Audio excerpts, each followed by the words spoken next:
Suicide Note, by Mitchell Heisman. This work is a computer-generated reading of Suicide Note, by Mitchell Heisman. This reading was produced using Natural Reader 14, a product of Natural Soft Limited.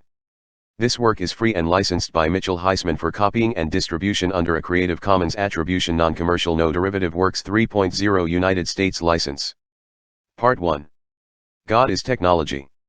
How the singularity of monotheism transcended biology and primed the technological genesis of God. All ideas are not created equal. Planet of the Apes. All of the great, modern, egalitarian revolutions have a socio-biological basis in ethnic or racial discord. In 1789, it was the Gallo-Romans against the Germanic Franks, see déjà vu. In the English-speaking world, it was the Anglo-Saxons against the Norman French, see a vendetta called revolution. The Russian Revolution witnessed a combination of Slavs, Jews, and other ethnicities combined against order originally established by the Germanic Rus. The egalitarian principle effectually emphasizes the similarities among people and de-emphasizes differences among people. Biological differences among racial groups have been de-emphasized through a liberalization of the concept of race. The race that matters is the human race. The underlying individualism of the humanistic proposition meant that all white men eventually became all men. All men became men and women. As a gross generalization, one could say that the left is egalitarian, and the right is inegalitarian. The left represents a female gender strategy, and the right represents a male gender strategy. The leftism of modern egalitarian revolutions reflects the long-term effects of emasculation among conquered peoples, see founding feminists. A fundamental moral meaning of equality, pioneered by Jews, is the equality of masculine and feminine gender qualities. Although progress has not increased men's ability to menstruate, it has increased men's sensitivity to the nurturing norms of compassion over the virtues of the warrior. Leftwards progress leads to progressive gender feminization. Most men are created equal to the proposition that all men are created equal. Universalization of the principle of equality among all human males without discrimination on the basis of responsibility, morality, intelligence, etc., opens the comparison of some men to some women. Since all men are not equally masculine, power-hungry, moral, or intelligent, it is precisely the inequality of men among themselves that makes the equality of some, beta, men and some, alpha, women plausible. While gay men are formally equal as men, homosexual, gay/lesbian/bisexual, rights logically succeed women's rights and they could only be advanced coherently after the success of feminism. A basic reason for this is that feminism posits the equality of the sexes, and thus raises the question of why anyone should discriminate a potential sexual partner or mate on the basis of sex. If the sexes are truly equal, why limit the choice of one's mate to only one half of the population? Going one step further, egalitarianism implicates not only feminism and homosexuality, but also social and legal acceptance of incest, sexual and marital relations between parents and children. Sexual and marital relations between siblings and other close relations are also implicated. Secular humanism originally asserted the belief that human life, especially by virtue of the human race's capacity for reason and morality, is superior to all other forms of life. However, demands for equality inevitably implicate the problem of discrimination against those with disabilities. Ableism is a form of discrimination. Strictly speaking, it amounts to a technological valuation of biological humans.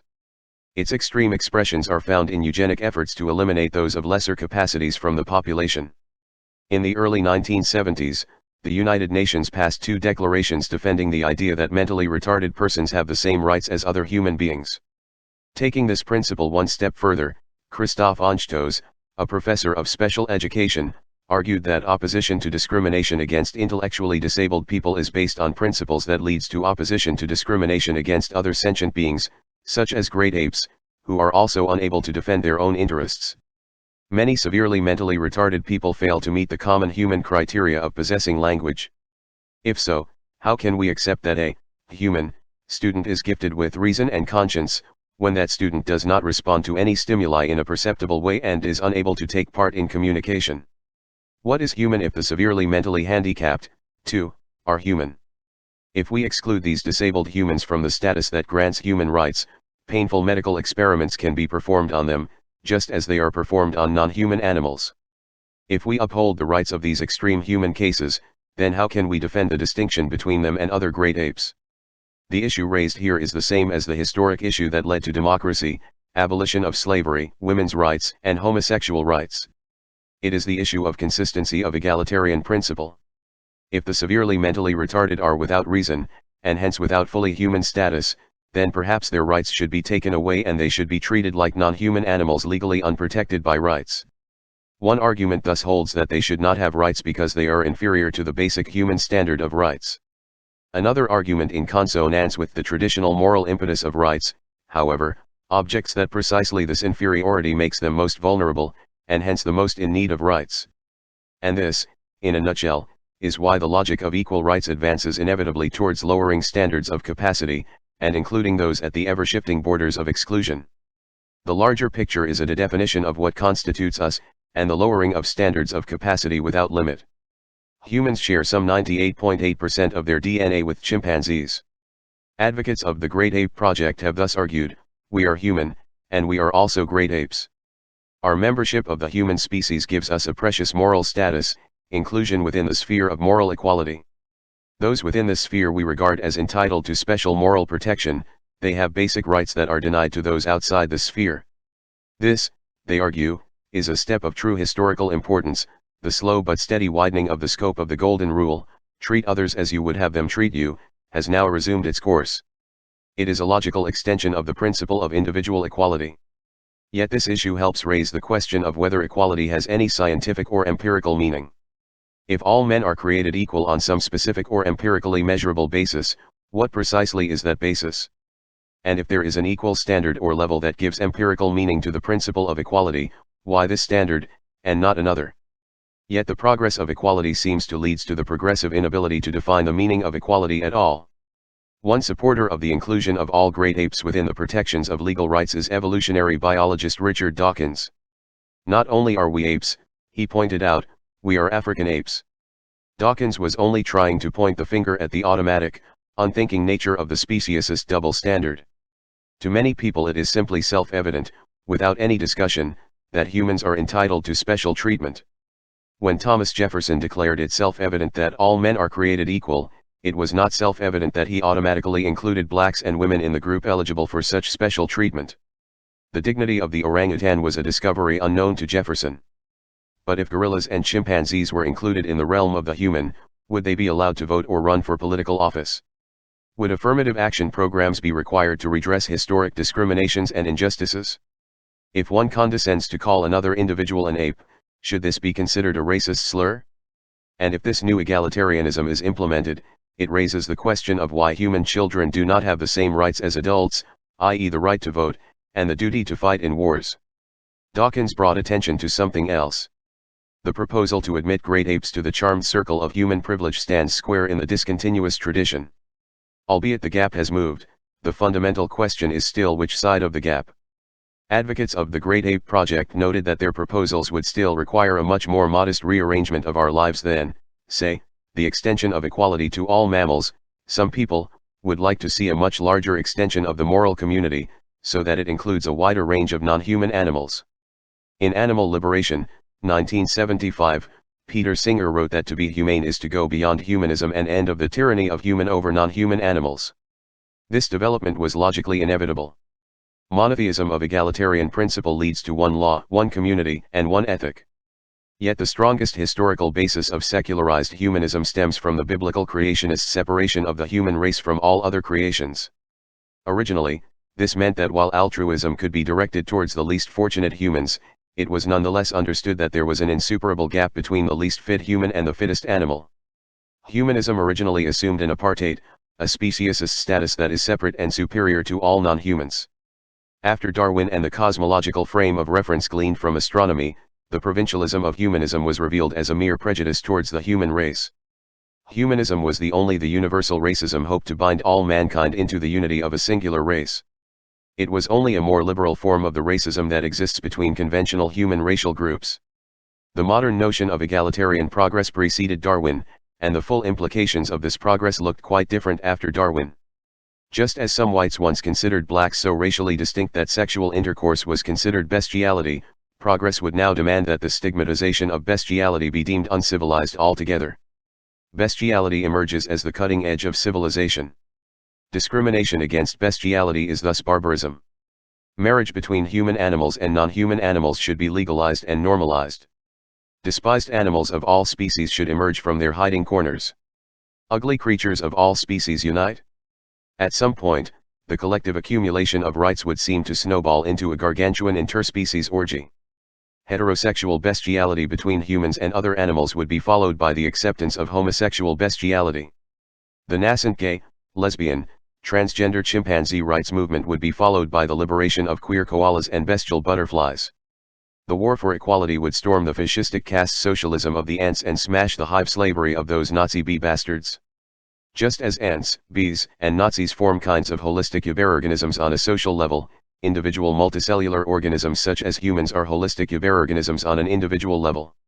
Just as ant colonies, beehives, and the Nazi folk are holistic social products of their individual cells, an individual, multicellular human is the holistic products of its individual cells. Modern equal individualism thus liberates a newly recognized fascism, the totalitarian individualism of multicellular organisms. The progress of modern political reductionism began by challenging the hive model of human community. Challenging the totalitarian unity of individual humans is only the next stage in this progression. Just as the breadth of modern political reductionism progresses from individual Homo sapiens to individuals of other species, the depth of modern political reductionism progresses from the rights of individual multicellular organisms to the rights of individual cells.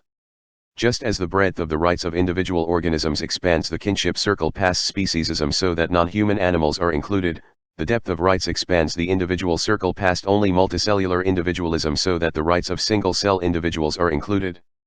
The empirical basis for the equivalence between an individual organism and an individual cell is most clear when a human individual is a single cell, when a human is an embryo. In consequence, the rights of single cells represent, not only a hypothetical or abstract implication of rights, but an issue that has already made history. Two historic landmarks are probably the most famous: the fight for an embryonic cell's right to life against abortion, and the rights of stem cells against exploitation in scientific research. Cellular individualism, the rights of cells, is an inevitable, logical implication of the notion of individual rights. This becomes clear when one recognizes that an individual multicellular organism, human or otherwise, is organized on the principles of a fascistic, totalitarian dictatorship.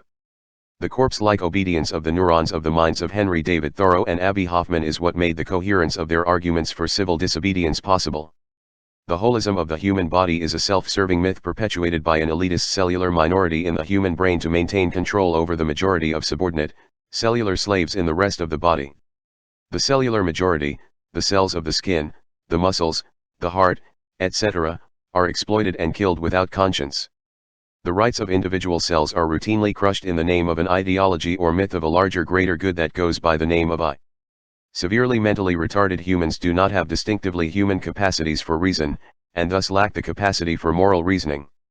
Their case forces the question of whether rights should be granted to such beings purely on the basis of human racism, or whether such beings should be deprived of rights, and thus relegated to the ethical jungle as a subhuman animals.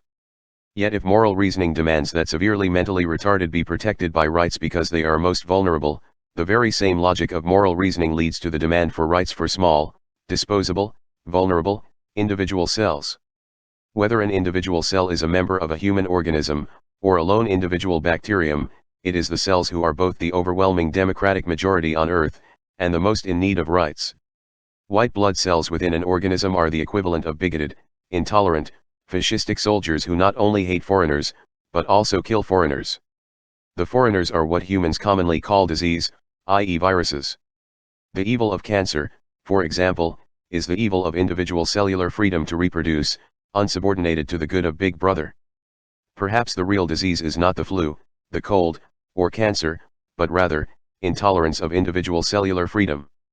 Cells were born free, but everywhere they are in chains. Tradition holds that cells of a multicellular organism are, to use Aristotle's phrase, natural slaves. But if this is incorrect, then the next step towards freedom would be to liberate the organelles within cells from their ancient slavery to its host. According to endosymbiotic theory, the mitochondria, the powerhouse of the cell, was originally a separate prokaryotic organism that was tamed into its current, common, subordination within a cell. Just as freedom for individual organisms leads to liberation from any Nazi-style eubarorganism, and freedom for individual cells leads to liberation from the individual organism. Progress leads to the liberation of organelles, such as the mitochondria and plastids, from the tyrannical slavery of the cell. Just as the brothers Frankenberg, the founders of the American Constitution, invented a political technology to effect the possibility of individual human freedom, new technologies could potentially allow the survival of cells and organelles without submission to the old hive. But there is another, coordinate pattern at work here. Whereas the Nazis revived the hive model of human relations on its original, socio-biological, kin-selective basis, the liberal democratic Anglo-Saxon state leads to a trajectory of equal individualism that is, very clearly, the utter and total negation of kin selection. Modern political reductionism is not equal to the hive model revived by the Nazis, and history clarifies why. The Anglo-Saxon state led to an egalitarian trajectory completely opposite of the Nazis because it was founded upon the death of an Anglo-Saxon Uberorganism. Progress means exploding the boundaries within which kinship can meaningfully cohere, and there is no reason to think that there is a viable end to this pattern. A movement that attempted to free the spleens, or egalitarianize the decision-making influence of the brain and the liver, would result in death. Egalitarian progress is a death process that marks out this death trajectory on levels of increasing depth. Individual humans can be liberated only at the expense of the Uberorganism. Individual cells can be liberated only at the expense of the death of an individual organism. Individual organelles such as mitochondria can liberated only at the expense of the death of the cell. The attempt to eliminate only slavery by humans would require the end of all slavery of pets, the release of all animals in zoos, the end of all scientific experimentation on animals, and the end of raising animals for food. And vegetarianism. The very criterion by which a vegetarian uses to distinguish his plant life from animal life, its lesser similarity to humans, is purely anthropomorphic. Even meat grown in a lab requires life to be bred for death by consumption. Although most meat may be murder, raising plant food is also the exploitation and killing of life for the sake of perpetuating the vegetarian's greed for life. Vegetarians kill to live. There is a reason why the problem of equal justice appears to be insolvable. Life is exploitation. In order to end exploitation, we must end life. In order to end exploitation, we must will death. Total equality leads to death because it unravels the unequal evolutionary foundation upon which it stands on. The viability of an egalitarian worldview is built upon its provincialism. For example, the equality of the American state is built upon hypocritical treatment of the Native Americans. The equality of the Israeli state is built upon military victories against the Arab states and Palestinians. Yet virtually no one suggests that the German land that Berlin stands on should be returned to the Poles since it was once Polish land in the Middle Ages. The Aboriginal Gauls who participated in the French Revolutionary could do so because their ancestors trampled over the previous inhabitants of their land. But what about Neanderthal rights? If Neanderthal man managed to survive in some pocket in Europe, the survivors would have grounds to claim compensation for an incomplete genocide. Moreover, what should be done if technology allows humans to give a voice to the voiceless, a means of cloning the Neanderthals or Cro-Magnons who dominated Europe until the coming of current Europeans? They will have perfectly legitimate grounds to protest the genocide of their ancestors, and rail against the present European occupiers of what was once their homeland.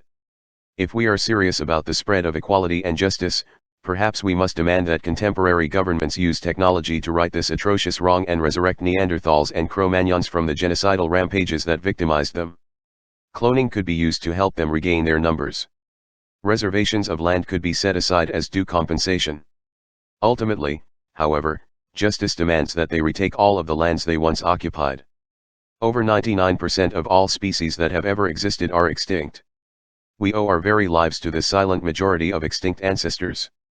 The biological evolution that made humans possible is, by definition, built upon natural selection against extinct ancestors of humans. The cumulative work of all human attempts at egalitarian justice is a droplet compared to the vast ocean of injustice that waits to be addressed and avenged. Evolutionary history has uncovered a gargantuan world of billions of years of injustice that needs to be addressed. Natural selection is natural injustice. Is there no justice for billions of years of the inherent injustice of natural selection? Every human is literally supersaturated with guilt for every biological advantage of any and every generation evolved at the expense of less fit and less adapted ancestors. Natural selection is immoral. What one is willing to do to preserve oneself in the name of life is the definition of immorality. Ultimately, there is only one way to fulfill the highest aims of egalitarian justice, and that way is to will death.